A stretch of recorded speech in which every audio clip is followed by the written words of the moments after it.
Today it's my privilege to introduce Lori Klein Quinn. Some of you here have known her a lot longer than I have. She's a great lady. She's on our board, our Christian Business Luncheon board, and I don't know how she finds enough time to do all this stuff. She's a great business lady and a mother. Lori graduated cum laude from the University of Houston. I didn't even get close. Oh, you're not going to read all that, are you? A You few can't read things. all that. Okay. Just a few. Okay. She has over 34 years' experience as public accounting and currently participating as a certified public accountant with L. Klein and Company, PC, and certified financial planner with the financial planning firm of Klein Wealth Management. And I would like to also introduce her husband. Raise your hand there, Mr. Quinn. And I know we do things out of the area, and I tell my wife, I said, I can't believe there's a Quinns are, and they've been there usually a lot longer than we have at some of these organizations. But it's always nice to see a good face. We feel like we're back home in Tomball. But what I'd like to do is just tell you what she's meant to the Christian Business Luncheon. It's not on the program, but a few years ago, and I tell this because it really helped us, we had a decline in attendance in the Christian Business Luncheon, and we thought, well, let's find out how we can get attendance up again. And we had a advisory board, like some banks do, that try to strum up business for banks and that sort of thing. But we had a think tank, if you would, and I was with the regular board and visited with the new board. And what we went to one meeting, and Lori said, well, why don't y'all do save the date cards? And I never heard of those. I've got a few of them, and I know when I got them, I always put them in my around my workstation so I'd not miss a meeting. So we tried that, and it began to double our attendance. And before long, we were back where we started from.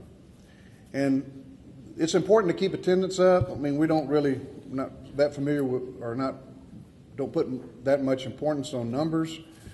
But, a lot of Christian business luncheons, we were told one time from a speaker from Second Baptist that a good age for those is like 2 to 3 years. They just don't last very long. And we've been going on 14 years now. So God has really blessed us. You feel like the Lord has got his hand on the organization. We do everything in prayer. We try to make sure that we have Christian speakers. It'd be kind of, it'd be pretty bad if we didn't. But we really vet the speakers. That's used a lot lately. And try to get good speakers. So one other thing we'd like, if you have heard someone speak, a good Christian speaker, we'd like for you to tell us if you would. Now, I have not done Lori justice, but I think her talk will. As you know, the title is Why Me? It's a story of a small business.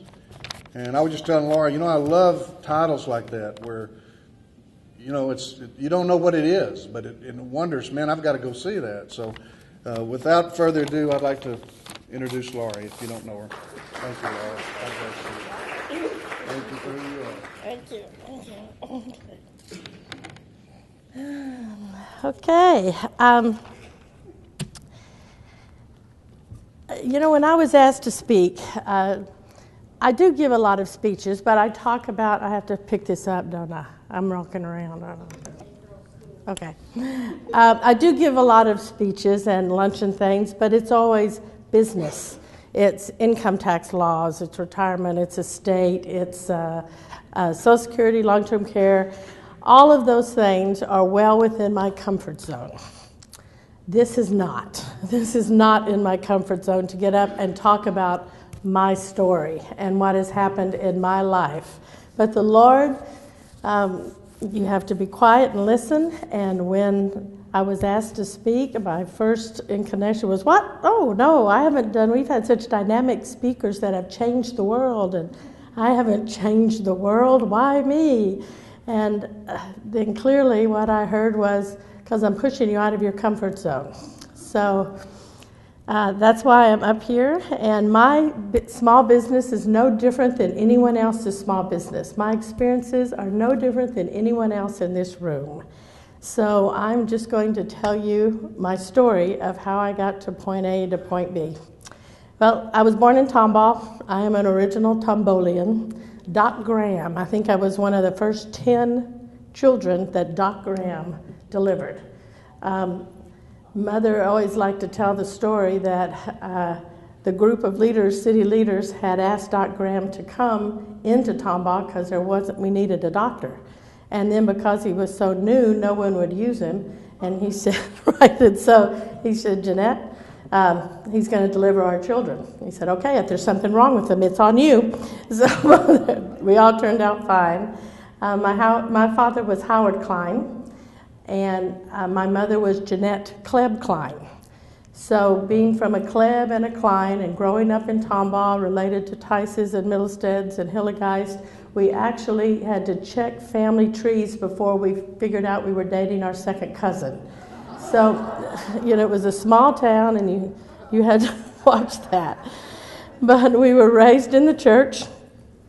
We went to Zion Lutheran Church at that time, lived across the street, went to the parochial school there, read the Bible from cover to cover in confirmation. That was Pastor Metz, who had us do that over a 2-year period. So we were raised, went to Tomball High School. Everything was pretty idyllic. I don't know how many of you remember the movie Gidget. I felt like it was Gidget, goes Hawaiian, but I didn't go to Hawaii. But it was a pretty nice way to grow up. You rode your bicycle to visit your grandparents all over town. It was safe. It was a great small town to grow up in. I graduated and went to college in 1973. And then I was at college for 1 month, and bam, Mom died. My mother died, and all of a sudden, you are just thrown into adulthood. And you are thrown into responsibility, which she did teach us to clean out dishwashers and do dishes, but only knew a little bit about cooking. So, but she died, and at that time, that was just kind of rocked my world. My brother was 13. My dad is attorney in town. My sister was a junior in college. I was the one who came back and forth to help run the household. So it was an experience that I thought that life changed. That no more was this idyllic college life. It was time to grow up and take responsibility. And looking back at that time, of course, at the time you're going, what is happening here? Let's bond with our family. Let's take care of what we need to do. They had just celebrated, Mother and Dad, their 25th anniversary together, and in June, and she died in that November of a freak blood clot that hit the heart. And so it was completely unexpected. My brother was in high school, so it's coming home and helping to make sure food is in the house and coordinate with who was going to be at the house to run the house and assist my dad in whatever needed to be done. A few years later, he married an old high school sweetheart. Oh, Pat would be upset if I called her old. But she married a high school sweetheart a couple years later, and they were happily married till the day he died. She now, too, has passed away. But at that time, I'm in my 20s. So I was lost. I was looking. I knew the Lord, but the Lord was not a lifestyle. It was a lifestyle. It wasn't a heart style. You had studied. You knew what to do. You went to church. You did all the right things. But I didn't feel Him like I do today. And so because of that, I made a lot of decisions in my 20s that I didn't ask Him about. I didn't talk to Him about. I just was kind of chasing the world's view of what you should do in your 20s. You go to school, you get your CPA, you work for a CPA firm. I got married at that time. And when I was 29, when I look back at my 20s, I said, thank you, Lord, for getting me through that with all of the learning experiences He gave me. I decided to go out on my own and start my own CPA firm. So at 29, I left the large firms for public accounting because I didn't see that being a good career path. But again, I didn't ask Him. I didn't say, should I leave? I just did what I thought I would be good with my limited earthly knowledge. So, the wisdom, we have to stop and listen. And our wisdom that we have right now is earthly. We need to be quiet and listen for the Lord to speak to us, and He will. He will lead us where we're supposed to be. So, for the next 4 years, that was 1983. So, for the next 4 years, the Lord said, hey, I'm over here, and I'm going to get your attention one way or another. So I have plans for you. So in those 4 years, I experienced divorce. And a year after the divorce, I was saddled with some of my ex-husband's debt. So I had debt that was crushing. I worked 2 jobs. I worked at a public accounting firm, my own, for 8 hours a day, left, and then ran a convenience store till midnight and 1 o'clock in the morning, and then go do what I need to do and start it all over. And I did this for 2 years to get out of debt in order to sell the property. That worked. The other thing then was a disease from not taking care of myself. I was diagnosed with a disease that fortunately they cut it out real early, and I've never had it again. Lord took that away. And so that was the third D, and the fourth was the death of my dad. And so in 87, my dad died. And I remember being I was in the chapel at St. Luke's Hospital, arguing with God every day about don't take my dad. And I'm going to get through this without crying, but I did put tissue up here. Don't take my dad. And what are the kids that go, bam, and that's when it hit me. God was real. He was so real. He had been right with me in everything. And clearly he said, okay, I'm here. And I love you just like your dad loves you, but you need to love him enough not to want him on earth in the physical state that he would be living for the rest of his life. And you need to go say goodbye, because I'm calling this wonderful man home. And it was like, it really was an epiphany. You hear that, but it really is. It really is. God became so real at that time. And he took me through those 4 Ds to get my attention. And so I did. I went up and said goodbye to my dad, who was in partial ICU there at St. Luke's, and he squeezed my hand, and he kind of gave a little smile, and he died the next morning at the call. So that is kind of my story from there, and from there, that was 1987, I just went forward and did. So I formed a culture at my business and in my life that of stop and listening to the Lord. And lots of times I would hear him say, Lori, be quiet. Settle down. Be quiet. Listen to me. Here's my wisdom. So from there, I decided that I was changing the focus of my firm. I was still doing income tax, but I was not going to do audits anymore. I was going to narrow the focus of the firm and go into financial planning. So, being a CPA, the first thing we do is we go and get educated in everything. You have to have a PhD in swimming before you have to get in the water. we gather the datas and the initials and we study. And then came to me, I said, oh my, if we're supposed to trust the Lord for everything, is planning against what the Lord wants me to do? If we trust Him for all our daily needs, should I be telling people that they need to do this and in order to plan for retirement, a way to do taxes, estates, asset allocation in business? So I turned to the Bible and I said, okay, what does the Bible say about my own profession? Oh my, it's everywhere. It's everywhere. The first asset allocation for investments was Ecclesiastes 11:2. Don't put all your eggs in one basket.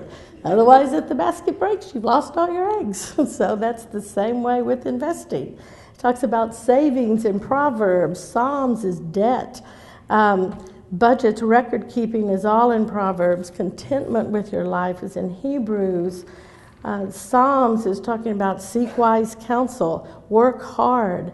The Bible everywhere talks about planning and good financial principles.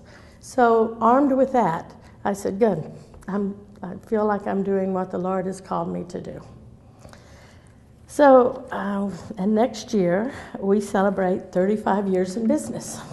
So, good. But some of the ways that, with all of us, we wake up and we get through the days. Some days are easier than others.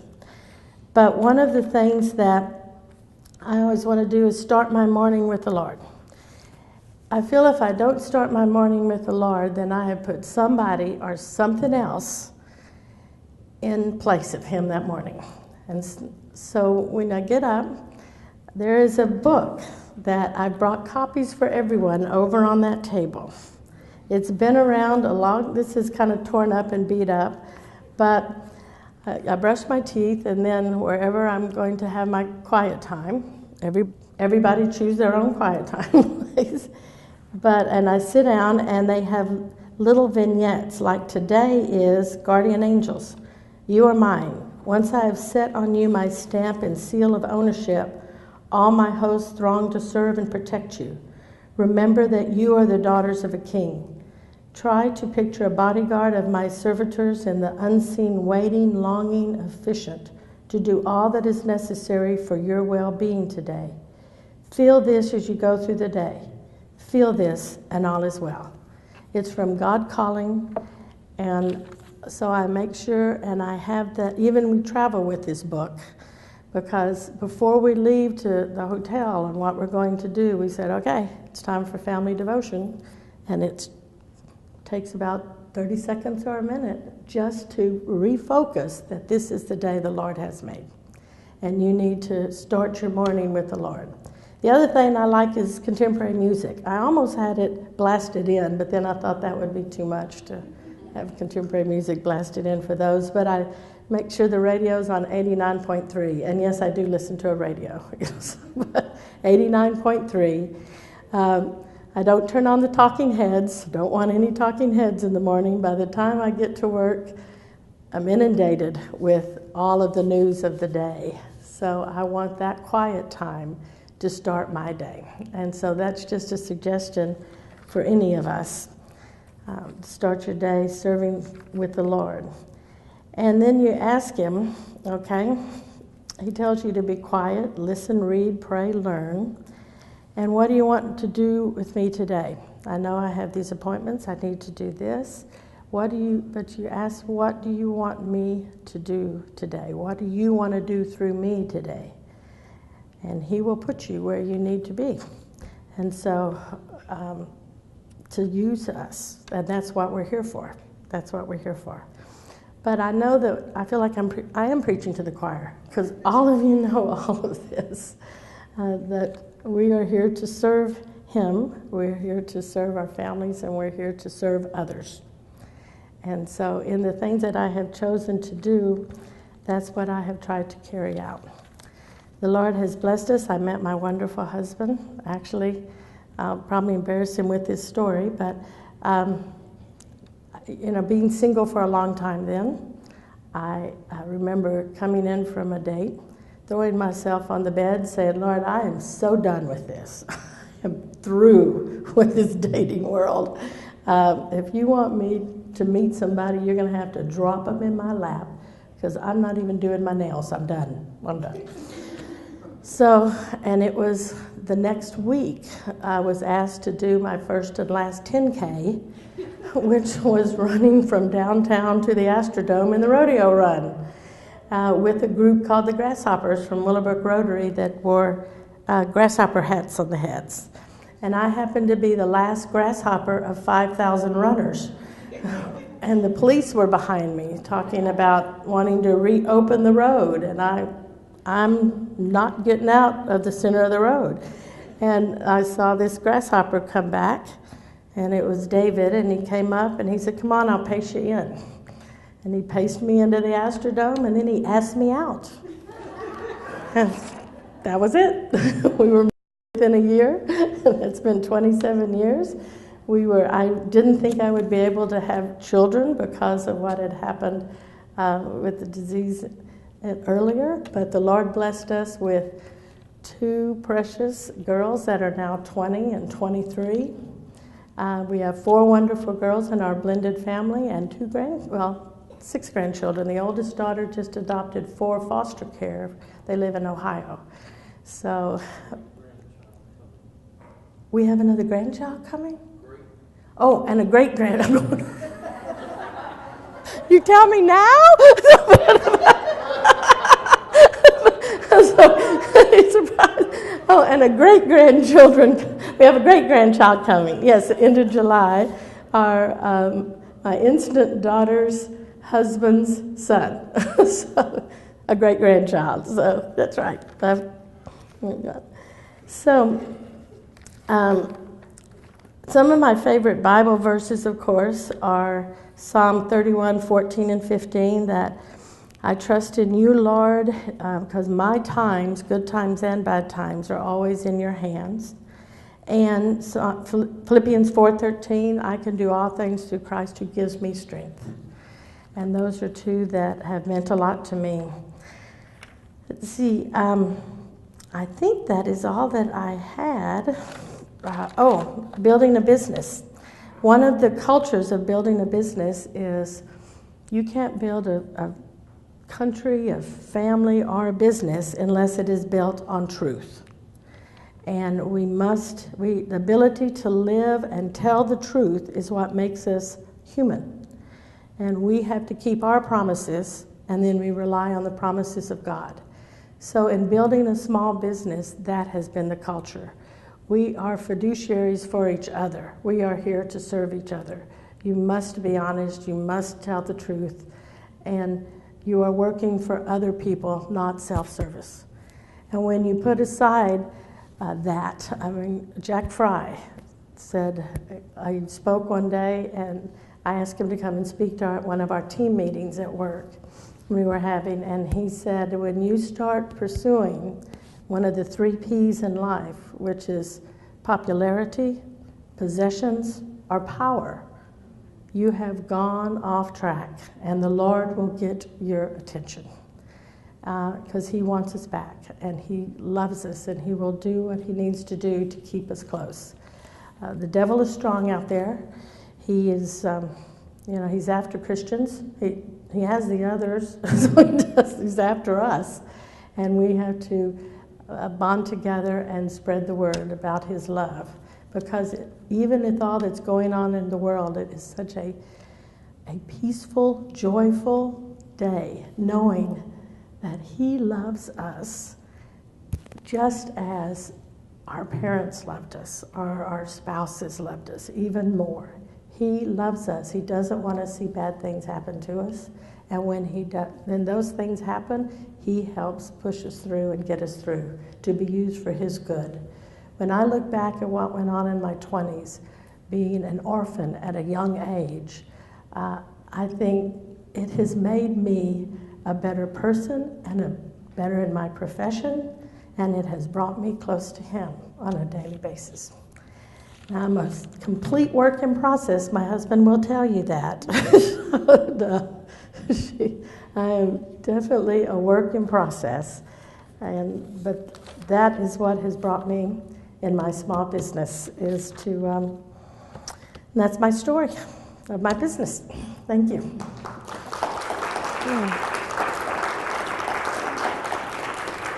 Anybody have any questions on anything? Okay, thank you. Oh, yes. They're coming out with some new rules for fiduciary duties for people that handle other people's money. I don't know everything about it. DOL rules, yeah. Is that going to make it more difficult to do business? Not for us, no. Department of Labor, this I'm comfortable talking about. Department of Labor, it passed June 9th, and where that comes from is, I have to go back and give you some history. There are certified public accountants, and accounting is a proprietary word.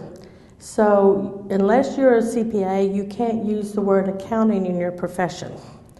Well, certified financial planner wanted to do the same thing, that unless you are a certified financial planner, then you cannot use the word planning in your profession. When that law came about, the large lobbyists and wirehouses and insurance companies jumped on it to get it stopped because they wanted to call everyone who worked in the securities industry or who had an insurance license a planner. And it's a different profession, but they wanted that option to call their investment counselors a planners. So it failed, and they were able to.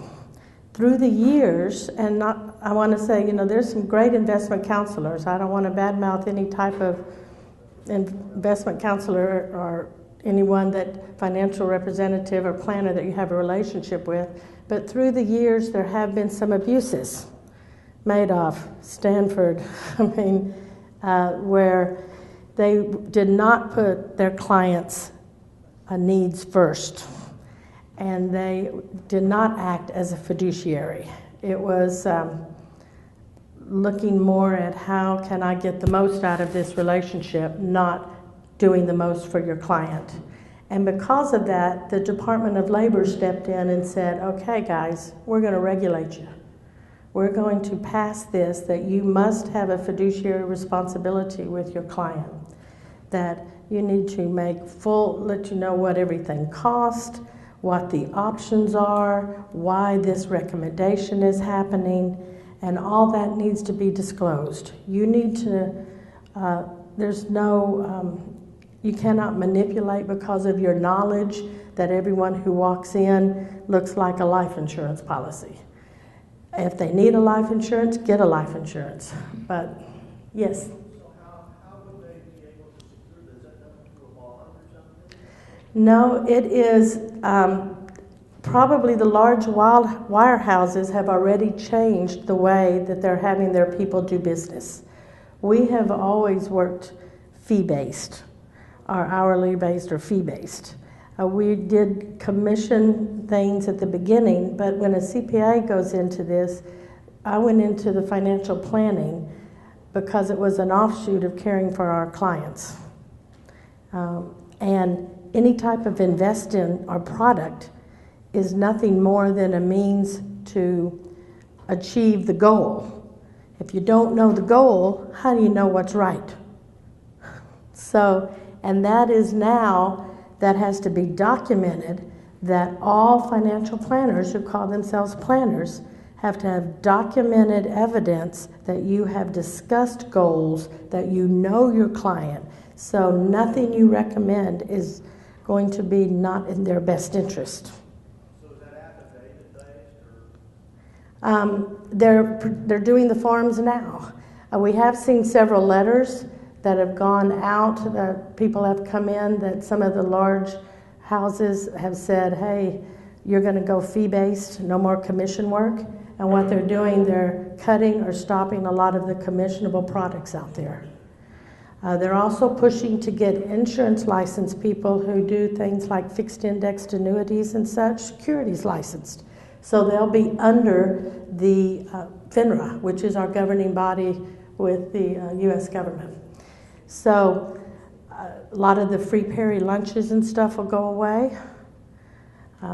Some of them need go eat, just don't do anything. Just take the food. But because sometimes that was just a sales ploy. And there's nothing wrong with things like that as long as you go in there with eyes open and they tell you exactly what's going on. And now that is against the law if they don't do that.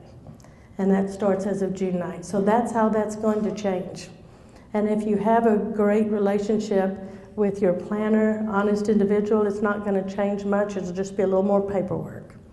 So, because they were doing the right thing for you. That's what I'd like to think of all of them, all of us do.